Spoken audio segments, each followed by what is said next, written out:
Hi guys, it's Perry again. Welcome back to the Cant Own A Chronicles, and this is episode 9. Today we're going to pull another top 10 for you. That's going to come at you just shortly, and this time we're going for something a bit more serious.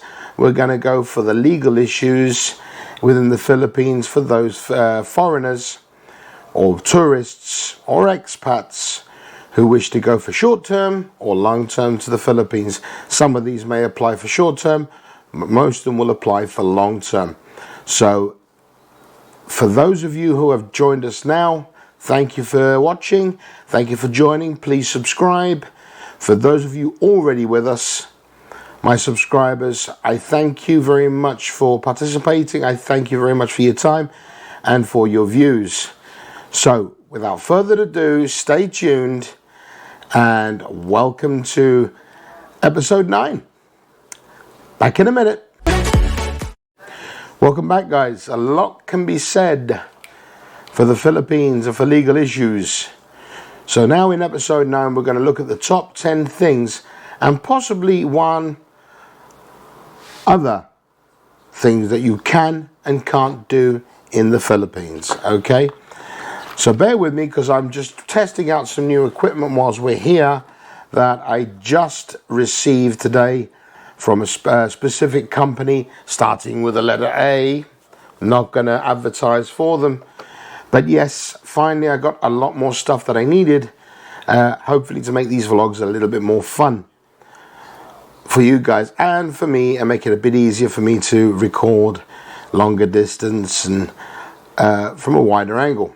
Okay, so we all know that the Philippines has its own unique laws, the same as any country, and a lot of them apply to foreigners. So we've got to be very careful what we do when we're there. I mean, you can go to the Philippines, and yes, it is more fun in the Philippines, trust me. Once you get there, there is a lot you can do, and there's so much fun you can have. However, we've got to be aware of some of the legal issues because they could come to bite us in the bottom ass at any point. So let's get started, and we're going to start with number 10 on the list. Okay, claiming Philippine nationality. For those who stay long-term in the Philippines, trying to claim naturalization in the Philippines is not going to be an easy thing.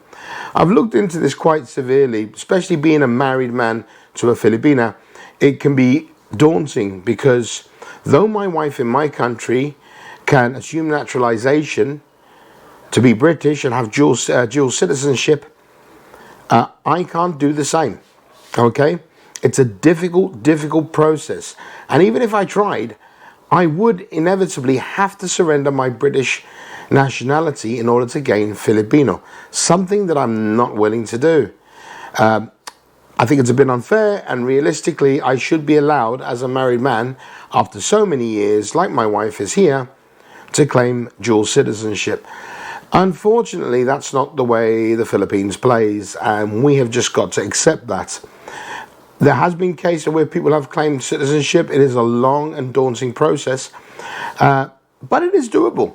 But realistically, if you're trying to claim it on the simpler terms like through marriage or through extended stay, it is going to take some time.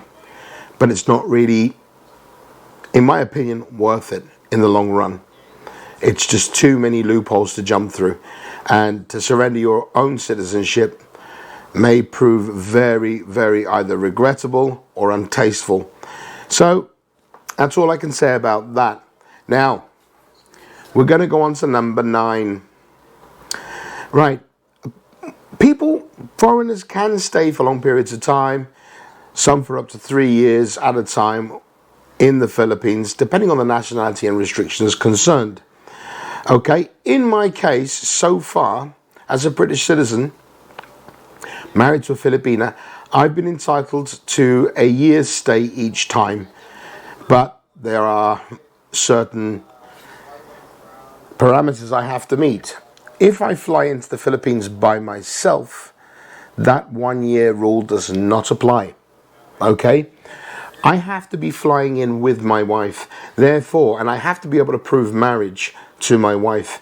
If my wife is with me, yes, they will grant me a year's stay. If my wife is not with me, then I'll have to do the visa or an extended visa or whatever, because I believe that I'm entitled to 21 days without a visa, and then obviously an extension with a visa as well, and other extensions, which means we'd have to go to the immigration office to do. Now, most cities have immigration offices in order to do the extended visas, etc., etc. And I believe, if I'm not mistaken, if you're a long-stay tourist or a long-stay visitor to the Philippines, you'd have to go several times to the immigration department to claim extended time there. Okay, it sounds like a bit of a mess, but there is a way around it, and it is quite simple. But after the 3 years, I do believe you have to leave the country for at least 24 hours and go to another country before you can come back and try to do another 3 years. So it's a difficult one. I believe for retirees, there is a way of claiming residence there, and that's slightly more tricky. I believe you have to have quite a large sum of money. I think it's $10,000 available to you in your account for you to be able to do that. Not entirely sure, but there is a long process. Plus, there's a lot of paperwork and medical paperwork. It's not easy. All you have to do is go to any of the Philippine Embassy websites, and you'll see it all there. There is ways of claiming, etc., etc. So it can be, once again, very daunting. Paperwork. So you can stay, but you're going to be bogged under. Okay. Enough of the confusing stuff. Right. Let's move on to number 8. Marriage. Once again, as I said, I'm married to a Filipina, and I'm married in the Philippines. Technically speaking, in the Philippines, you cannot get divorced. There is no divorce. There are only annulments, which isn't quite the same thing, and it comes with other legal things, and it's all long-winded. Okay? As a foreign national, I do believe you can divorce your Filipino wife in your own country, but not in the Philippines. So then there's a longer process, a lengthier process of getting your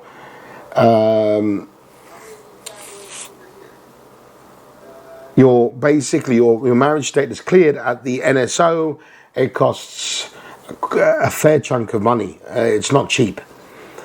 So if you are going to marry a Filipina, 2 suggestions: either do it outside of the country, where the laws are more protective of you as well as of her than in the Philippines, because it doesn't protect anyone but the marriage, and that sometimes isn't the benefit for either of you.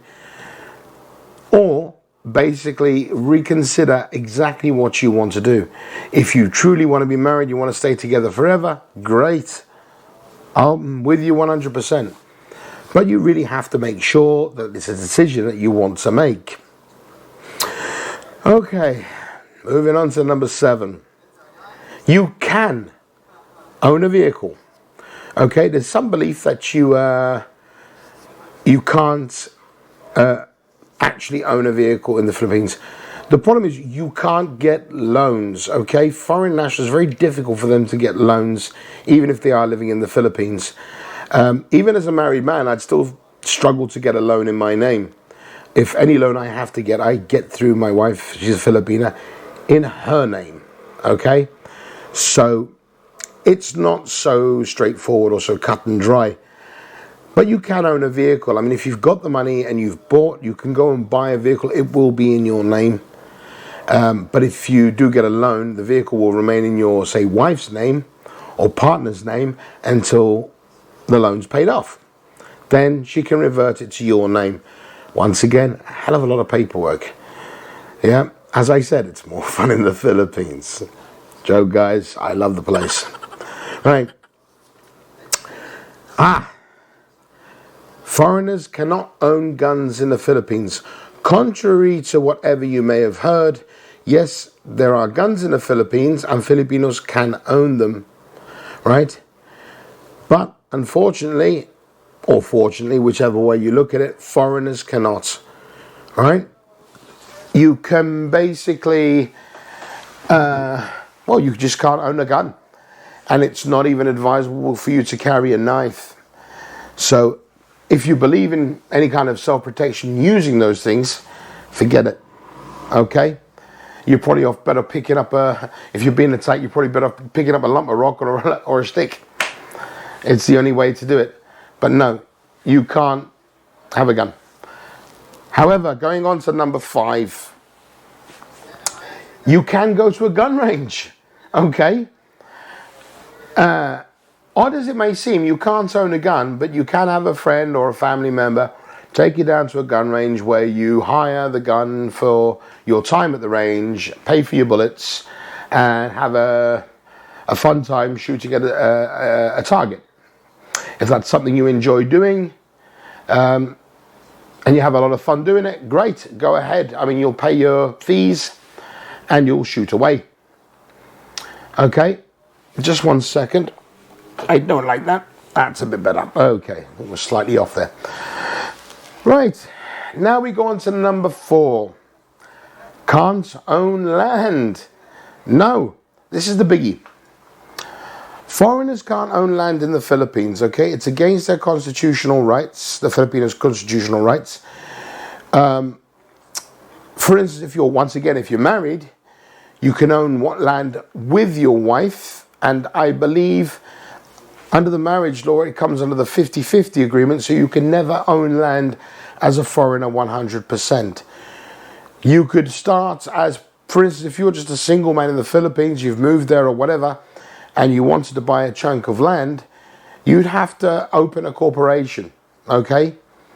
Corporation in this case would be having some Filipinos, I think it's 5 people altogether, is yourself included, being the foreigner, and part of the corporation would own 60% and you'd own 40%.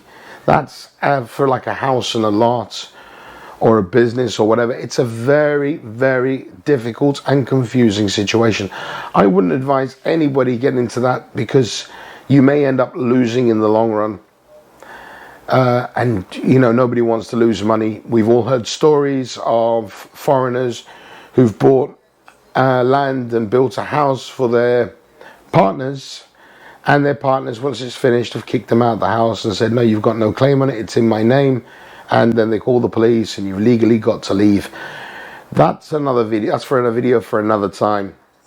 It's sad, really, but it does happen. Okay, it's one of those scams like any other. It's one of the least fun things of the Philippines. But like I say, we can't judge the whole of the Philippines on one or two people's actions. There are many, many more wonderful things to take into consideration. Okay, we talked about not being able to own land. However, at number 3, you can own a condo. Right, a condo is built on corporate land or corporation's land, and they could be many stories up, 20 or plus stories high. The rule actually in effect is so long as it is inhabited or owned, or 60% of the condos, of all the condos in the building are owned by Filipinos, then 40% can be sold to foreigners. So whether you're in Manila, Cebu, or any other big city that has condos for sale, always check up with the vendors or real estate agents. Ask them the question, how much of the building is owned by Filipinos? Make sure you don't get into a trap where you find out that you've bought a condo and 50% of the condos are owned by foreigners and 50% are owned by Filipinos. It becomes a legal nightmare. And you could end up losing your condo because you shouldn't have owned it in the first place. So be wary. Always double check. Ask. Don't take anything for granted. And if necessary, hire a lawyer, solicitor, attorney, whatever. Keep them on retainer and ask them to check them for you. They will keep your best interests at heart because you're paying them to do so. Okay? But they will look after you on the legal side. Remember, you get what you pay for, right? Like anything. You know, if you buy a car in the West, you want to make sure that it's got those warranties and everything is where it should be. And this is the point. When in the Philippines, you have to treat anything you purchase like that as you would a car. You make sure it's got its warranties or its protections. You've got to make sure that it's legal to own. You've got to make sure that you've paid your dues and everything follows in sync. Okay? Right. Getting to number 2. Well, can't use a foreign driving license indefinitely. There's an unpopular belief in the Philippines with expats and tourists alike that they can spend many, many months in the Philippines and they can just enjoy their time there using their own foreign license. Okay? I'll explain so it's clear. There are many expats and foreigners that will live in the Philippines for the years that they're entitled to, and they will never get a Filipino driving license. They might get away with it. It doesn't mean it's legal. And at some point you may be caught. All right? And then it will be up to you to prove that you've only been in the country so long. I'll explain how the law works. You can use a foreign driving license. It's not a problem. But you can only use it for 90 days. And the driving license must be legibly in English. Okay? You can't have a driving license, say, in Spanish, in Italian. It becomes a bit of a nasty loophole. It must have English on it. Okay? That is one of the rules. And only valid to use it for 90 days. So if you're planning to spend, say, 6 months in the Philippines, or the 3 years, get your ass down to the LTO, the Land Transportation Office. Wait in line like everybody else does for many, many hours. Do your medicals, do your PP test, get your driving license. It'll last you 5 years. So if you do intend to stay there for 3 years or longer, you're already covered. If you don't, you might get away with it for a while, but at some point you might be caught, right? Especially if the vehicle is in your name and you have to go to renew all the registration, and that at some point you may be asked for your license. And if you produce a foreign driving license after owning the vehicle for more than a year, it could come to bite you in the ass. I've heard a lot of comments on vlogs from foreign nationals living in the Philippines, and they have made a mockery of the legal system there. Something I'm truly against. I may not agree 100% with the Philippine legal system, but it is the Philippine legal system. And therefore, when in Rome, I've got to do as the Romans do, and so does everybody else. To break that rule isn't a good idea. People do it. I can't advise you to do it. I would advise you against it. Okay. You can have a Filipino driving license even though you're not Filipino. Goes back to what I said a moment ago in number 2 about you can't have a can't use a foreign license indefinitely. I know one butts up with 2, but it is important. You've got to make sure that your driving license is legit. For instance, generally when I go to the Philippines with my wife, I tend to go for 2-3 months at a time. Okay? It's never over 60-70 days. So technically speaking, I shouldn't need a Filipino driving license. But I have had a Filipino driving license before I knew that rule. And I went and I've had it renewed since. I really do need to go back and renew it. Last time it wasn't easy. All the licensing bureaus in every city we went to was just jam-packed with people and I couldn't get an appointment. Piss poor excuse, I know, and I've got to get it done, and I will have it done when I go back again, when things open up, if ever. Okay, we've covered our top 10s of cans and can'ts in the Philippines. So let's look at one can and can't. That's a mix, right? So let's say at number 1.1 or 1 minus 1 or minus 1, can and can't own a business. Right, this is a tricky one, and it might take a short while. Just try to bear with me. Yes, you can own a business in the Philippines. Generally, once again, we go back to ownership, 60-40, things like that. Okay. We also go back to you can own a business in your own name, but it's not really advisable because they don't do it that way unless you do it via a corporation. It would be advisable that if you have a good Filipino friend, or a good, or a wife or a partner, male, female, whatever. I'm not going to get into that. That's your choice. But if you can get them to help you, they will obviously put their name down as second or first or whatever. You can open a business. However, there is a little problem. From what I've noticed over the last 11 years, and my wife, we laugh and joke about this. My wife owns businesses there. They're her business. She says they're ours, but really they're hers. My name is only on the tarpaulin outside. Okay. She owns 2 clothing businesses, and she's just bought into a food and drinks retail business.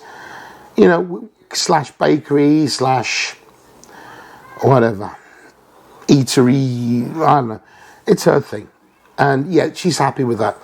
As a Filipina, she can do pretty much what she wants. As a foreigner, it becomes more difficult because there is a culture you'll find in some places, not all, but from our city, not going to mention names, where my wife's from, we have a little issue.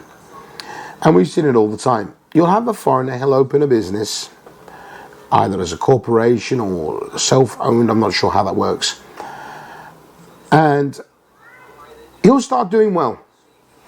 And about a month or 2 months into him or her doing well, the foreigner, and the business starts to pick up, certain other individuals, Filipinos generally, maybe other businessmen, will see that as a challenge.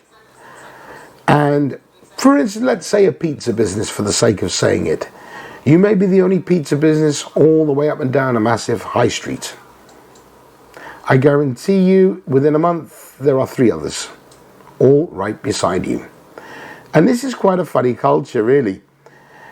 It's bad for the businessman because at the point his business will fail, because obviously more and more customers will be going to elsewhere. Maybe they drop the prices or whatever, and you'll lose out.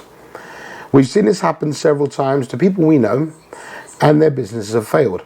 Now, on a larger scale, just to prove my point, is 2 major companies, one big American one, Mr. Golden Arches, the big M.